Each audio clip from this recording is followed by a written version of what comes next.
Well, hi everybody, it's Mike Woods, Property Expert Partnership. How are you doing? Welcome to this latest video. It's been some time since I posted. Those of you who saw my earlier videos may recall that I started this project sort of late June, and because of COVID and the general restrictions we've all been under, I decided to get right up to the coalface and get on with this myself.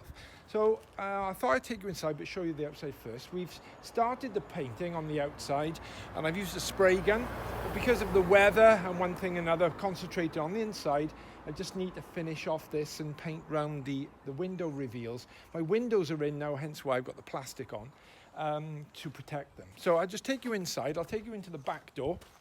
For those of you who haven't seen this, garage comes with this property. I've got a new garage door going on here.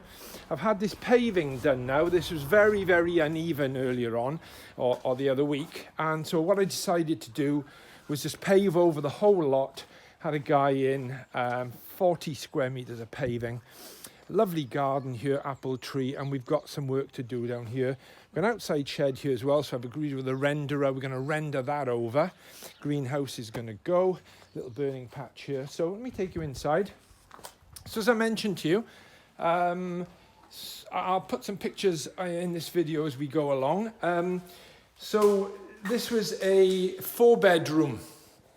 It's a semi-detached, as you saw. 2 front rooms.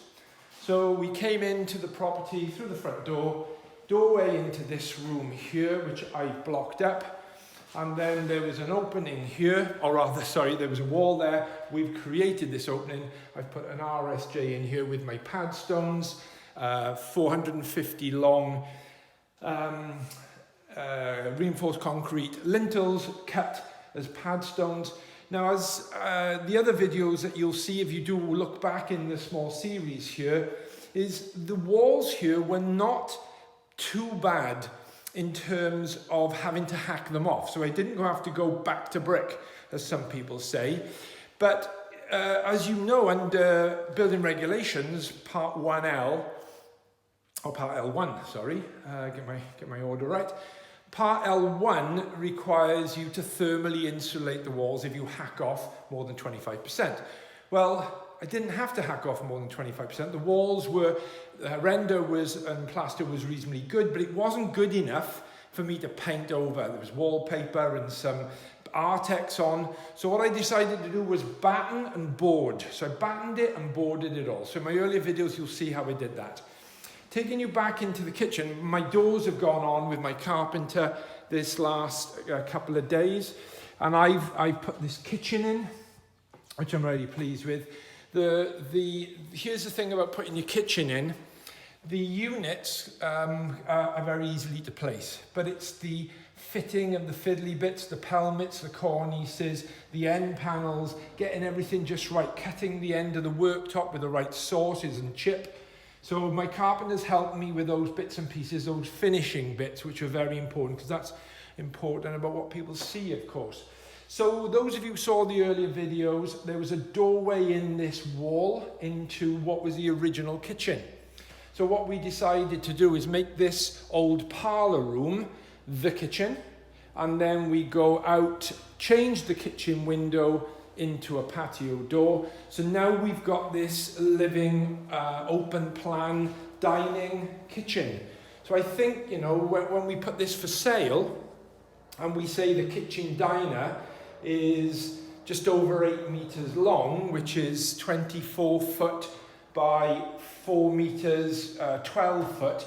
That's going to look really good on the sales literature. The kitchen diner is so big.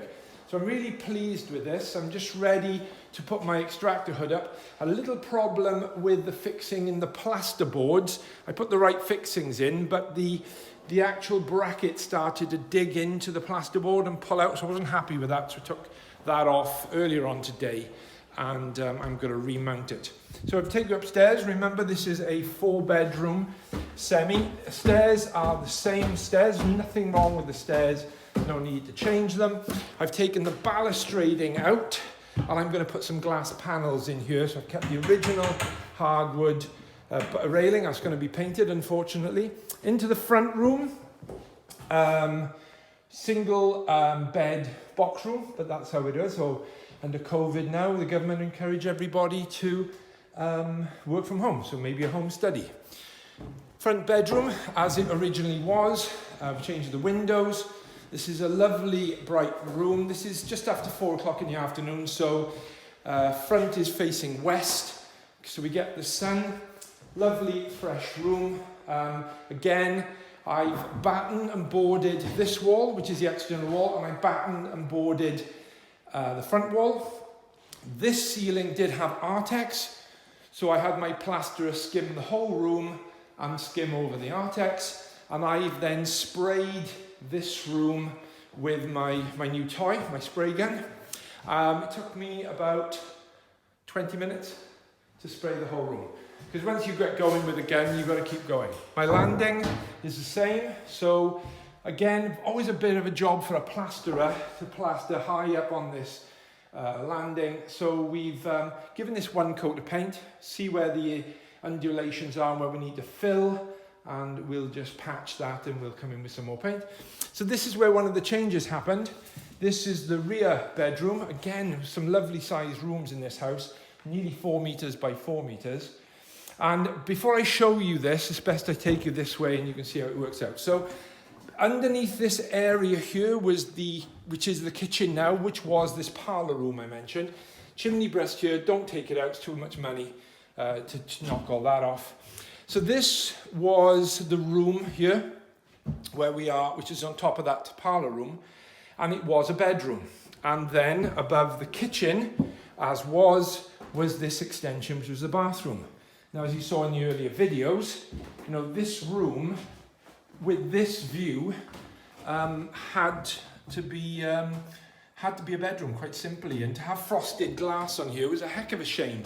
What a fantastic view here in South Wales of the hills there, and it was hidden by frosted glass. So made this a bedroom. You'll often find that when properties are being extended, the second floor, the first floor extension follows the footprint of the ground floor, and if you've got a 10 foot by 10 foot, 3 meter by 3 meter kitchen, the room above it is a double bedroom, and if we can try and reutilize that, all the better. Boiler stays in the same place as it was in that cupboard. I haven't dropped it downstairs. There was no need for me to drop it downstairs. Plenty of room in here, cupboard there, little airing cupboard boiler. So back to this area. So this was the room, the area above the parlour. So it was a bedroom. The original door was here. So I've moved the door over, put a partition between this room. Now this was about 4 meters by 2 meters, so a really strange shape for a bedroom. But in my head, because I'm an architect by training, automatically occurred to me this needs to be a bathroom. Plenty of room here for a shower bath, a basin, and a toilet.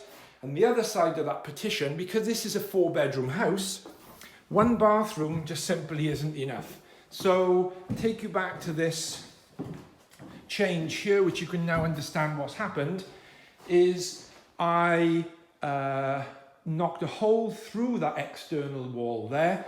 I say it's an external wall, it is the rear wall of the property before the annex was put on. So you can see it's nearly 300mm thick. But we created an opening there and then put a wall, that's the other side of the partition, shower tray, and then we're going to have a vanity unit here. Here they are. So I'm going to have an 1100 wide recessed toilet, hidden cistern with a vanity unit basin, and created a nice ensuite in here. So I think this is a great opportunity for this property to have this extra bathroom facility. So again, external wall was battened and boarded, external wall was battened and boarded.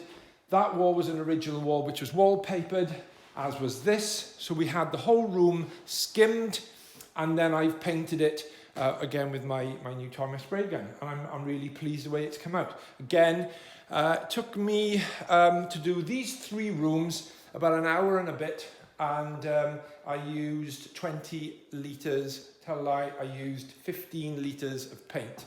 to do the whole 2 rooms. So great going and great fun to do as well. So it does no rocket science, quite easy to do.